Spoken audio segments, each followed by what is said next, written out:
नमस्कार मित्रांनो, आमच्या चॅनलमध्ये तुमचे स्वागत आहे. चला तर मग आजची गोष्ट ऐकूया. कोमल, तुला काही अक्कल आहे का?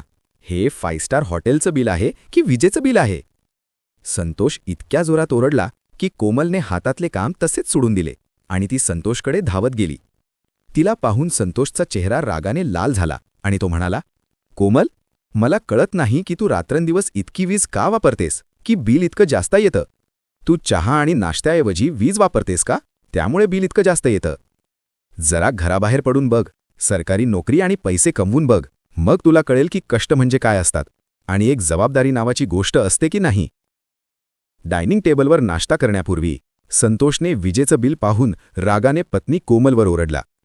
तेव्हा अचानक कोमल म्हणाली, मला आज मुलांच्या शाळेची फी भरायची आहे, कारण आज अंतिम मुदत आहे अशी नोटीस दिली आहे, नाहीतर विलंब शुल्क लागेल. तेवढ्यात संतोषची आई सुलभाजी खोकत खोकत आपल्या खोलीतून बाहेर आल्या आणि म्हणाल्या, बाळा संतोष, माझी औषधं संपली आहेत. तुला वेळ असेल तर आजच घेऊन ये. मला श्वास घ्यायला त्रास होतोय. बायको आणि आईची मागणी ऐकून संतोषचा संयम सुटला आणि तो कोमलवर भडकला. कोमल, तुला काही अक्कल आहे की नाही की तुला फक्त स्वयंपाकघरातली आग पेटवून विझवायलाच येते? मला तर असे वाटतं जसं लाकूड जळून राख होतं तसंच स्वयंपाकघरात राहून तुझं डोकंही जळून राख झालं आहे. ना तुला आईच्या औषधांबद्दल काही माहीत आहे, ना मुलांची फी कधी भरायची हे माहीत असतं.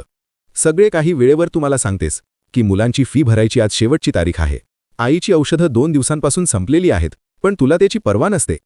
मी आता आईची औषधं आणू की मुलांची फी भरू? तू इथे फक्त स्वयंपाक करायला आणि खायला आली आहेस का? तू दिवसभर घरी काय करतेस? तुझ्यात बुद्धीचा लवलेशही नाही. पंखे आणि दिवे रात्रंदिवस विनाकारण चालू असतात. तुला वाटतं की पैसे झाडावर उगवतात, नाही का? तुला काही कल्पना तरी आहे का? बाहेर जाऊन 1 रुपया कमवणंही खूप अवघड आहे. तू सकाळी उठतेस, मुलांना शाळेत पाठवतेस, नवऱ्याला जेवायला दिले. तुला काय वाटतं की फक्त इतकी लहान कामं करून तू खूप मोठं काम करत आहेस? घर सांभाळणं किंवा घर चालवणं ही काही मोठी गोष्ट नाही.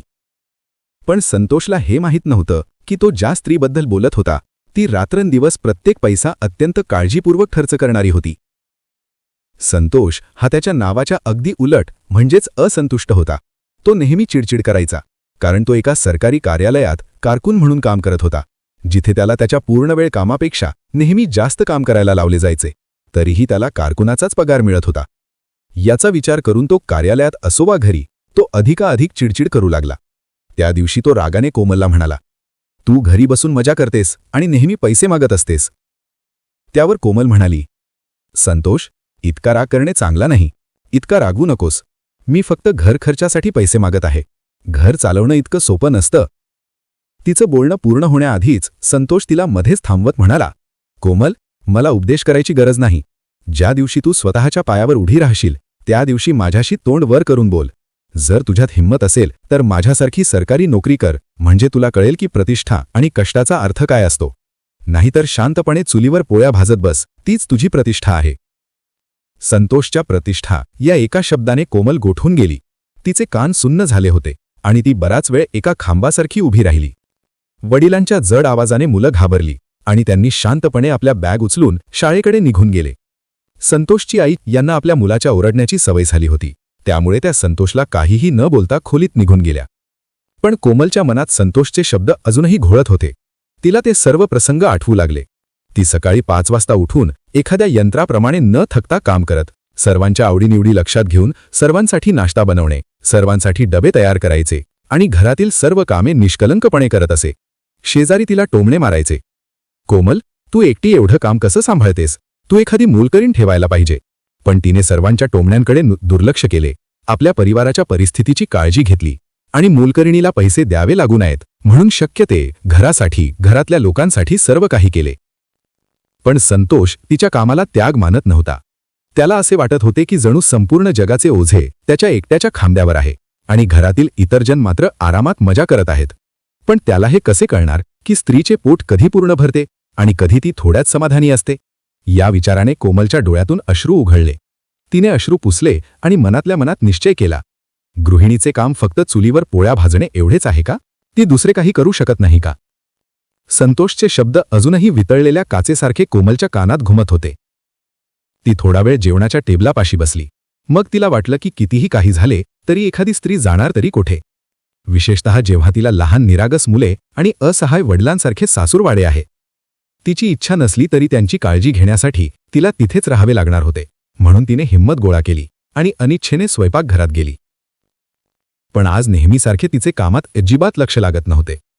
संतोषने याआधीही अनेकदा तिच्यावर आपला राग दाखवला होता. तो तिच्यावर प्रचंड संतापला होता. पण आज तो म्हणाला होता, हीच तुझी स्थिती आहे.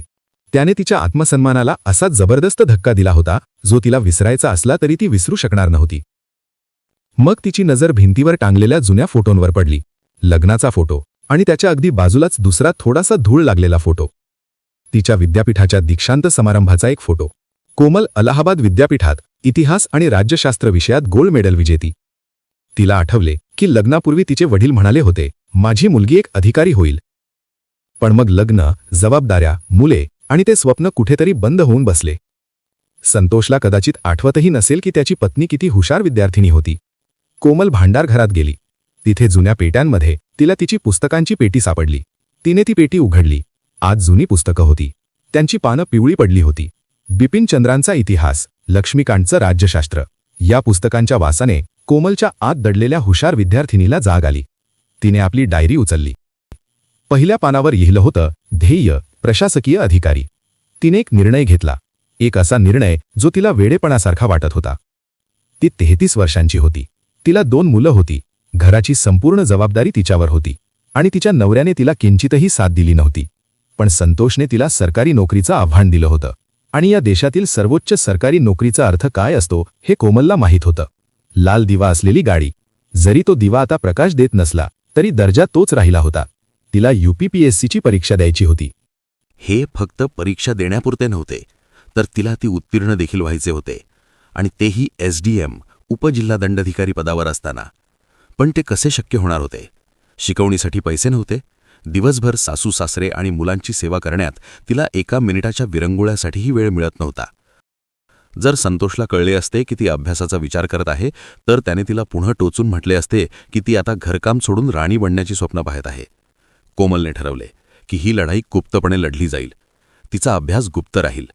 एका दुपारी जेव्हा सगळे झोपले होते तेव्हा ती गुपचूप बाजारात गेली. तिने भाजीच्या पिशवीखाली लपवून नवीन अभ्यासक्रमाची पुस्तके आणि काही मार्गदर्शक पुस्तके आणली. संतोषकडे पैसे मागावे लागू नयेत म्हणून तिने काही पैसे जमा करण्यासाठी आपले मंगळसूत्र गहाण ठेवले होते. परत आल्यावर तिने स्वयंपाकघरातील तांदूळ आणि डाळीच्या डब्यांमागे पुस्तके लपवली. आता तिची रणनीती ठरली होती. सर्वजण झोपल्यावर ती रात्री अभ्यास करायची आणि मग पहाटे 4 वाजता उठून घरची कामं सुरू करण्यापूर्वी 2 तास अभ्यास करायची. त्या रात्री 11 वाजता संतोष घोरत होता. कोमल हळूच अंथरुणातून उठली. संशय येऊ नये म्हणून तिने स्वयंपाकघरातला दिवा लावला नाही. तिने एक छोटा टेबल लॅम्प लावला आणि त्याचा प्रकाश अडवण्यासाठी त्यावर पुठ्ठा झाकला. तिने एक पुस्तक उघडले, भारताचे संविधान.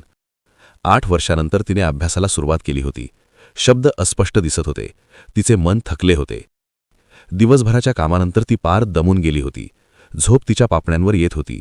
तिचे मन तिला सांगत होते, कोमल, आता तू झोप. तू हे करू शकत नाहीस. हा काही मुलांचा खेळ नाही. तेवढ्यातच संतोषचा आवाज तिच्या कानात घुमला.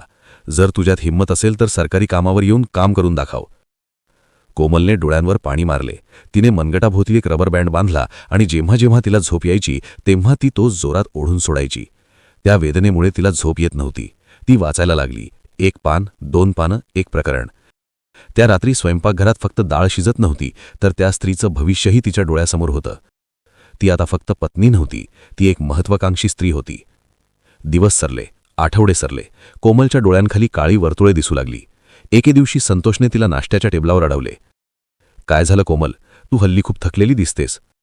कोमल म्हणाली, काही नाही, थोडा अशक्तपणा आलाय. तिने संतोषला खरे सांगितले नाही. तिला भीती होती की जर तिने खरे कारण सांगितले तर तिचं स्वप्न एक चेष्टा ठरेल. पण संकटे अचानक येत नाहीत. परीक्षेचा अर्ज भरण्याची अंतिम मुदत जवळ आली होती. कोमलला तो फॉर्म भरण्यासाठी सायबर कॅफेमध्ये जायचं होतं. तिने डॉक्टरांकडे जात असल्याचे कारण सांगितले. सायबर कॅफेमध्ये लांबच लांब रांग होती. कोणी ओळखू नये म्हणून कोमल आपला चेहरा पदराने झाकून तिथे उभी राहिली. मग तिची नजर रस्त्याच्या पलीकडच्या बाजूला पडली. संतोष त्याच्या बाईकवरून त्या दिशेने येत होता. जर संतोषने तिला सायबर कॅफेमध्ये पाहिले असते तर सगळं काही संपलं असतं. संतोषची बाईक कॅफेसमोरच थांबली. त्याने खिशातून फोन काढला आणि कोणाला तरी फोन करू लागला. कोमलच्या हृदयाची धडधड वाढली. ती रांगेतून बाहेर पडली आणि एका खांबामागे लपली. पण कॅफेच्या मालकाने मोठ्याने हाक मारली, मॅडम, तुम्हाला फॉर्म भरायचा आहे की नाही? तुमचा नंबर आलाय. तो आवाज ऐकून संतोषने मान वळवली. संतोषची नजर सायबर कॅफेच्या काचेच्या दारावर खिळली होती. कोमलच्या काळजाचा ठोका चुकला. ती श्वास रोखून खांबामागे उभी राहिली. जर संतोषने तिला तिथे पाहिले असते तर अधिकारी बनण्याचे तिचे स्वप्न एका क्षणात भंग पावले असते. तेवढ्यात संतोषचा फोन वाजला. त्याने फोन कानाला लावला आणि बाईक वळवली. त्याचे लक्ष कॅफेवरून कॉलकडे गेले. तिने देवाचे आभार मानले आणि काउंटरकडे धावली आणि फॉर्म भरला. जेव्हा तिने सबमिट बटन दाबले तेव्हा तिला असे वाटले जणू तिने एखाद्या सरकारी कागदपत्रावर नव्हे तर तिच्या नव्या नशिबावरच सही केलीये. मी ते करून दाखवलं. आता खरी परीक्षा सुरू झाली. कोमलसाठी हा अभ्यास शाळेच्या परीक्षेसारखा नव्हता. ते दुहेरी जीवन जगण्यासारखे होते. दिवसात ती एक आदर्श सून आणि पत्नी असायची, तर रात्रीच्या शांततेत ती एक योद्धी होती. तिचे आयुष्य घड्याळाच्या काट्यांशी बांधले गेले होते. पहाटे 4 वाजता अलार्म वाजायचा आणि संतोषला जाग येऊ नये म्हणून ती पहिल्याच रिंगला तो बंद करायची. जेव्हा बाकीचे जग गाढ झोपले असायचे तेव्हा कोमल स्वयंपाकघरात बसायची, एका हातात चहाचा कप आणि दुसऱ्या हातात भारतीय अर्थशास्त्राचे पाठ्यपुस्तक घेऊन. तिने तंत्रज्ञानाचा पुरेपूर वापर केला. दिवसा कपडे धुताना किंवा भांडी घासताना ती इयरफोन लावून तिच्या फोनवर रेकॉर्ड केलेल्या नोट्स ऐकायची. तिच्या सासूला वाटायचं की ती गाणी ऐकत आहे, पण खरं तर कोमलच्या कानात गाणी नव्हे तर संविधानातील कलमे घुमत असायची. आव्हाने असंख्य होती. कधीकधी थकवा इतका असह्य व्हायचा की भाजी चिरतानाच तिला झोप लागायची. कधीकधी तिला सगळं सोडून द्यावंसं वाटायचं. अखेर ती हे कोणासाठी करत होती? संतोषला तर त्याची काही पर्वाच नव्हती. ती त्याबद्दल विचार करायची, पण मग तिला पतीचा टोमणा आठवायचा. तो टोमणा तिच्यासाठी बूस्टर डोससारखा होता. एके रात्री जेवणाच्या टेबलाखाली लपवलेल्या टॉर्चच्या प्रकाशात भूगोलाचा नकाशा अभ्यासत असताना तिला आपल्या मागे कोणीतरी उभं असल्याचे जाणवले. ती शहारली. तिने भीतीने मागे वळून पाहिले. तो संतोष नव्हता, तर तिची मुलगी कांचन होती. कांचन आपली छोटी डोळे चोळत आईकडे पाहत होती. कोमल खूप घाबरली. मुलीने वडिलांना काही सांगितले तर? या भीतीने कोमलने घाईघाईत पुस्तके लपवण्याचा प्रयत्न केला. बाळा, मी फक्त आकडेमोड बघत होते. कांचन हळूच जवळ आली आणि तिने आपल्या आईचा हात धरला. ती निरागसपणे म्हणाली, आई, तू माझ्यासारखी अभ्यास करतेस का? कोमलच्या डोळ्यात पाणी तरारले. तिने आपल्या मुलीला मिठी मारली. त्या रात्री तिला एक छोटी सोबती मिळाली होती. जेव्हा जेव्हा संतोष घरी असायचा आणि कोमलला अभ्यासाला वेळ मिळत नसे तेव्हा कांचन तिची ढाल बनली होती. कांचन मुद्दाम तिच्या वडिलांना बोलण्यात गुंतवून ठेवायची किंवा गृहपाठात मदत मागायची, जेणेकरून तिच्या आईला स्वयंपाकघरात अभ्यासासाठी आणखी काही मिनिटे मिळतील. वेळ भराभर निघून गेला. पूर्वपरीक्षेची तारीख जवळ आली होती. आता सर्वात मोठी समस्या ही होती की परीक्षेला कसे जायचे. परीक्षा केंद्र शहराच्या दुसऱ्या टोकाला होते आणि परीक्षा रविवारी होती, ज्या दिवशी संतोष घरी असायचा. कोमलने एक योजना आखली. तिने तिच्या कुटुंबाला सांगितले की तिची बालपणीची मैत्रीण गंभीर आजारी आहे आणि तिला मदत करण्यासाठी रुग्णालयात जावे लागेल. खोटे बोलताना तिची जीभ अडखळली, कारण ती तिच्या कुटुंबाशी कधीच खोटे बोलली नव्हती. पण हे खोटे कोणालाही फसवण्यासाठी नव्हते, तर स्वतःला सिद्ध करण्यासाठी होते. संतोष चिडून म्हणाला, रविवारी सुद्धा शांतता नसते. ठीक आहे, जा, पण संध्याकाळपर्यंत लवकर परत ये. माझे मित्र जेवायला येणार आहेत. कोमल घरातून बाहेर पडली आणि एका ऑटो रिक्षामध्ये बसून परीक्षा केंद्राकडे निघाली. बाहेर हजारो विद्यार्थी उभे होते, ज्यांच्या चेहऱ्यावर ताजेतवाने आणि उत्साह झळकत होता. त्यांच्यामध्ये 33 वर्षाची कोमल उभी होती. तिला तिथे खूप अवघडल्यासारखे वाटत होते. या मुलांशी आपण स्पर्धा करू शकणार का, असा विचार तिच्या मनात आला. तिचा आत्मविश्वास डळमळू लागला. मग गेटजवळ एका वृद्ध वडिलांनी आपल्या मुलीला म्हटलेलं तिने ऐकले, घाबरू नकोस मुली, तुझी मेहनतच तुझं नशीब आहे. जणू काही तिचे वडीलच ते शब्द बोलत आहेत असे कोमलला वाटले. तिने एक दीर्घ श्वास घेतला आणि हॉलमध्ये प्रवेश केला. पेपर हातात येतात जादू घडली. पुस्तकांमध्ये तिला जे प्रश्न क्लिष्ट वाटत होते ते आता ओळखीचे वाटू लागले. तिने अभ्यासलेले इतिहासाचे धडे, कपडे धुताना पाठ केलेले विज्ञानाचे नियम, सगळं तिच्या डोळ्यांसमोरून तरळून गेलं. 2 तास कसे निघून गेले हे तिला कळलंच नाही. जेव्हा ती घरी परतली तेव्हा संध्याकाळ झाली होती. संतोषचे मित्र आले होते. कोमलने कपडे न बदलता किंवा आराम न करताच स्वयंपाकघरात जाऊन पाहुण्यांसाठी जेवण बनवायला सुरुवात केली. तिचे पाय दुखत होते, मन थकले होते, पण तिच्या हृदयात एक विचित्र शांतता होती. तिने तिची पहिली लढाई लढली होती. महिने उलटले आणि निकालाचा दिवस आला. त्या दिवशी कोमल गच्चीवर कपडे वाळवत होती. तिचा फोन तिच्या हातात होता. वेबसाईट खूप हळू चालत होती. तिचे हृदय धडधडत होते. तिने तिचा रोल नंबर टाकला. स्क्रीनवर लिहिले होते, मुख्य परीक्षेसाठी पात्र. कोमल जवळजवळ किंचाळणारच होती. ती गुडघ्यावर बसली आणि ढसाढसा रडू लागली. हे तिचे आनंदाश्रू होते. हा तिच्या स्वतःवर ठेवलेल्या विश्वासाचा विजय होता. ती पूर्वपरीक्षा उत्तीर्ण झाली होती. आता मुख्य परीक्षा देणाऱ्या लाखो लोकांमधून तिची निवड झाली होती. पण तिला हे माहीत नव्हतं की खरा डोंगर अजून चढायचा बाकी होता. पूर्वपरीक्षा ही फक्त एक निवड यादी होती. मुख्य परीक्षा ही खरी कसोटी होती आणि त्यासाठी तिला केवळ अभ्यासच नाही तर लेखनही करायचं होतं. दीर्घ उत्तरे, निबंध आणि केस स्टडीज. आता तिला रात्री उशिरापर्यंत जागं राहावं लागत होतं. तिची झोप आता फक्त 3-4 तासांपुरती मर्यादित झाली होती. तिची तब्येत हळूहळू खालावत होती. संतोष तिला वारंवार औषध घेण्याचा सल्ला देत होता, पण कोमलने त्याकडे दुर्लक्ष केले. मुख्य परीक्षेला बरोबर 1 आठवडा बाकी होता. रात्रीचे 2 वाजले होते. संपूर्ण घर शांत होते. कोमल डायनिंग टेबलवर बसली होती. पुस्तकं आणि नोट्स सगळीकडे विखुरलेल्या होत्या. ती महिला सक्षमीकरण आणि समाजाची भूमिका यावर एक निबंध लिहित होती. लिहिता लिहिता तिच्या पापण्या जड होऊ लागल्या. तिचं डोकं टेबलावरच्या पुस्तकांवर कधी टेकलं आणि ती गाढ झोपेत कधी गेली हे तिला कळलंसुद्धा नाही. टेबल लॅम्पचा प्रकाश थेट तिच्या चेहऱ्यावर आणि उघड्या पानांवर पडला. संतोष खोलीत जागा झाला. त्याला तहान लागली होती. पाणी पिण्यासाठी तो अंथरुणातून उठला. तो झोपेतच जेवणाच्या खोलीकडे गेला. हॉलमध्ये शिरताच त्याची नजर जेवणाच्या टेबलावर पडली. त्याने कोमलला टेबलावर डोके ठेवून झोपलेले पाहिले, पण संतोषची नजर कोमलवर नव्हती, तर तिच्या भोवती विखुरलेल्या जाड पुस्तकांवर आणि उघड्या नोंदवह्यांवर खिळली होती. तो पुढे सरकला आणि टेबल लॅम्पच्या प्रकाशात उघड्या पानांकडे पाहू लागला. त्याने ती पाने पाहिली. त्यावर ठळक अक्षरात लिहिले होते, UPPSC मुख्य परीक्षेचे प्रवेशपत्र, कोमल शर्मा. संतोष थक्क झाला. त्याच्या हातातला पाण्याचा ग्लास थरथरू लागला. त्याने अविश्वासाने झोपलेल्या कोमलकडे पाहिले आणि मग प्रवेशपत्राकडे पाहिले. संतोषने कोमलच्या खांद्यावर हात ठेवला आणि तिला जोरात हलवले. कोमल दचकून जागी झाली. तिची झोप एका क्षणात उडाली. संतोष तिथे उभा होता. त्याच्या हातात एक प्रवेशपत्र होते जे कोमलने आपल्या जीवापाड जपले होते. कोमलचे संपूर्ण शरीर थरथरत होते. जणू काही एखादे मोठे संकट येणार आहे असे तिला वाटत होते. तिचा सगळा खोटेपणा, चोऱ्या, विश्वासघात पुरासारखे तिच्यावर कोसळणार होते. संतोषने ते प्रवेशपत्र टेबलावर जोरात आपटले. त्याच्या डोळ्यात एक विचित्र पोकळी होती जी ओळखणे कठीण होते. त्याने जड आवाजात विचारले, हे काय आहे कोमल? तू इतके दिवस काय करत होतीस? माझ्यापासून हे काय लपवत होतीस? कोमल जागेवरून उठली, पण तिचे पाय लडखडत होते. तिने हिंमत गोळा केली. तिने आपला थरथरणारा आवाज सावरला आणि पहिल्यांदाच संतोषच्या डोळ्यात बघत म्हणाली, हो संतोष, मी स्पर्धा परीक्षेची तयारी करत आहे. हिंमत असेल तर नोकरी कर असे तूच मला म्हणाला होतास ना? संतोषने तिच्या आजूबाजूला विखुरलेल्या पुस्तकांकडे पाहिले. इतिहास, भूगोल, अर्थशास्त्र. क्षणभर खोलीत भयाण शांतता पसरली. संतोषने एक दीर्घ श्वास घेतला. त्याला राग यायला हवा होता, त्याला ओरडायला हवं होतं, पण त्यावेळी तो गप्प राहिला. तो फक्त एवढेच म्हणाला, तू मला का नाही सांगितलंस कोमल? कोमल म्हणाली, जर मी तुला सांगितलं असतंस तर तू मला करू दिलं असतंस का? कोमलच्या आवाजात एक वेदनादायक प्रश्न होता. तू आधीच ठरवलं आहेस की माझी जागा फक्त चुलीवर पोळ्या बनवणे आहे. संतोष काहीच बोलला नाही. तो एकही शब्द न बोलता आपल्या बेडरूममध्ये निघून गेला. कोमल घाबरून तिथेच उभी राहिली. या शांततेचा अर्थ काय आहे हे तिला कळत नव्हते. ही वादळापूर्वीची शांतता होती का? उद्या सकाळी तिला घरातून हाकलून दिले जाईल की तिची पुस्तके जाळली जातील? कोमल रात्रभर झोपली नव्हती. सकाळ झाली, पण घरातील वातावरण बदलले होते. संतोष नेहमीप्रमाणे तयार झाला. त्याने नाश्ता केला, पण तो कोमलशी एक शब्दही बोलला नाही. जाताना तो फक्त म्हणाला, मी संध्याकाळी परत येईन. कोमलच्या काळजात धस्स झाले. तिच्या परीक्षा जवळ येत होत्या आणि घरात शीतयुद्ध सुरू झाले होते. पण आता मागे फिरणे शक्य नव्हते.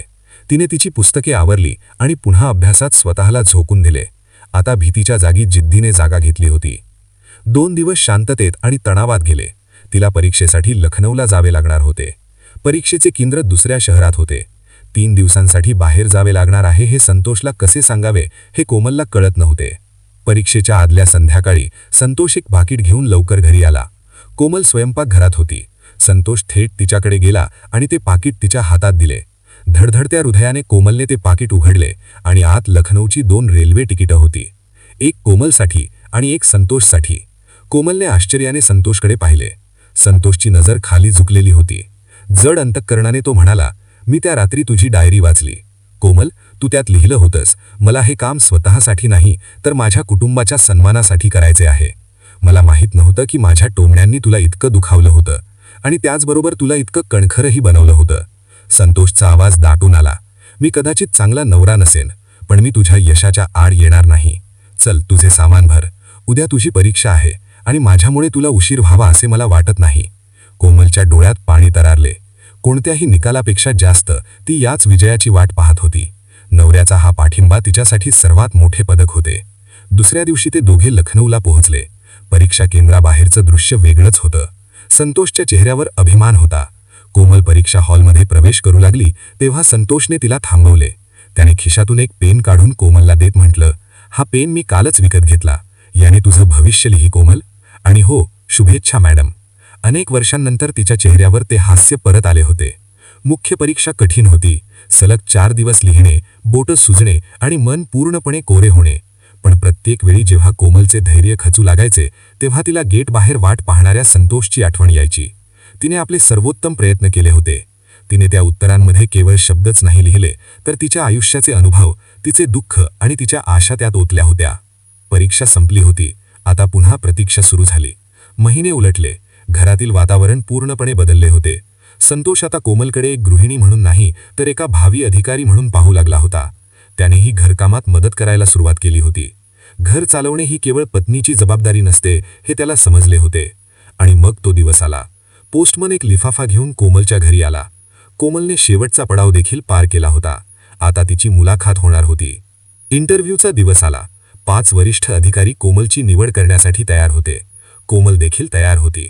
एका अधिकाऱ्याने विचारले, मिसेस कोमल शर्मा, तुम्ही एक गृहिणी आहात, 2 मुलांच्या आई आहात. इतक्या वर्षाच्या गॅपनंतर तुम्ही या प्रशासनात येण्याचा विचार कसा केलात? तुम्हाला असे वाटत नाही का की ही नोकरी तुमच्यासाठी एक आव्हान ठरू शकते? कोमलने काही वेळ विचार करून शांत आणि साध्या शब्दात उत्तर दिले, साहेब, एका गृहिणीपेक्षा व्यवस्थापन अधिक चांगले कोणालाच माहीत नसतं. मर्यादित संसाधनांमध्ये घर कसं चालवायचं हे आम्हाला माहीत असतं. आम्ही सुट्टी न घेता दिवसाचा 24 तास काम करतो आणि नातेसंबंधही सुरळीत ठेवतो. प्रशासनही तसेच आहे. मर्यादित संसाधनांमध्ये समाज चालवणं. आव्हानाबद्दल बोलायचे झाले तर जी स्त्री स्वतःच्या घरात स्वतःच्या अस्तित्वासाठी लढली आहे तिच्यासाठी बाहेरचे कोणतेही आव्हान खूप मोठे असू शकत नाही. संचालक मंडळाच्या सदस्यांच्या लक्षात आले की ते केवळ एका उमेदवाराला नाही तर लोखंडासारख्या कणखर स्त्रीला सामोरे जात आहेत. मुलाखत संपली होती. निकालाला अजून काही आठवडे बाकी होते. त्या संध्याकाळी संपूर्ण शहर दिवाळीची तयारी करत होते. पण कोमलच्या घरी मात्र एक वेगळीच अस्वस्थता होती. अंतिम निकाल आज लागणार होता. PDF यादी इंटरनेटवर अपलोड करण्यात आली होती. संतोष आपला लॅपटॉप उघडून बसला होता. संतोषचे हात थरथरत होते. त्याने Ctrl F दाबून सर्च बॉक्समध्ये टाईप केले, कोमल शर्मा. स्क्रीन क्षणभर थांबली आणि मग एक नाव हायलाईट झाले. संतोष ओरडला नाही. तो फक्त आपल्या खुर्चीवरून उठला. डोळ्यात अश्रू आणून तो हळूच वळला. त्याने कोमलकडे पाहिले आणि म्हणाला, अभिनंदन SDM मॅडम. घर आनंदाने भरून गेले. मुले उड्या मारत होती आणि सासूबाईंनी कोमलला मिठी मारली. कोमल रडत रडत संतोषच्या पायांना स्पर्श करणार होती, पण संतोषने तिला थांबवले आणि मिठी मारली. पण गोष्ट अजून संपली नव्हती. खरा क्लायमॅक्स तर अजून यायचा होता. दुसऱ्या दिवशी सकाळी परिसरात ढोल वाजू लागले. माध्यम प्रतिनिधी, शेजारी आणि नातेवाईक सर्वजण शर्मांच्या निवासस्थानाबाहेर जमले होते. जे शेजारी काल तिला नावे ठेवत होते तेच आज म्हणत होते, आम्हाला माहीत होते की कोमल खूप आश्वासक आहेत. कोमल बाहेर आली. कॅमेऱ्यांचे फ्लॅश तिच्यावर चमकत होते. पत्रकार मायक्रोफोन घेऊन पुढे सरकत होते. तेवढ्यात एक सरकारी गाडी गर्दीतून वाट काढत थांबली. दरवाजा उघडला आणि शहराचे जिल्हाधिकारी DM बाहेर आले. गर्दीत शांतता पसरली. लोक श्वास रोखून पाहत होते. आपल्या कडक प्रतिमेसाठी ओळखले जाणारे DM सरकारी गाडीतून उतरले. कोमलने संकोच आणि आदराने हात जोडले. DM कोमलजवळ गेले आणि त्यांनी तिला मोठ्या आपुलकीने फुलांचा गुच्छ दिला. DM हसून म्हणाले, श्रीमती कोमल शर्मा, कृपया मला क्षमा करा. SDM मॅडम, नियमानुसार मला तुम्हाला रिपोर्ट करायला पाहिजे होता, पण आज मला स्वतः येऊन तुमचा सन्मान करावासा वाटला. हा सन्मान तुमच्या पदासाठी नाही, हा सन्मान त्या जिद्दीसाठी आहे जिने हे सिद्ध केले आहे की जर एखाद्या स्त्रीने मनाशी ठरवले तर ती सामान्य परिस्थितीतून सत्तेचे शिखरावर पोहोचू शकते. आम्हाला तुमचा अभिमान आहे. गर्दीतील शांतता टाळ्यांच्या कडकडाटात बदलली.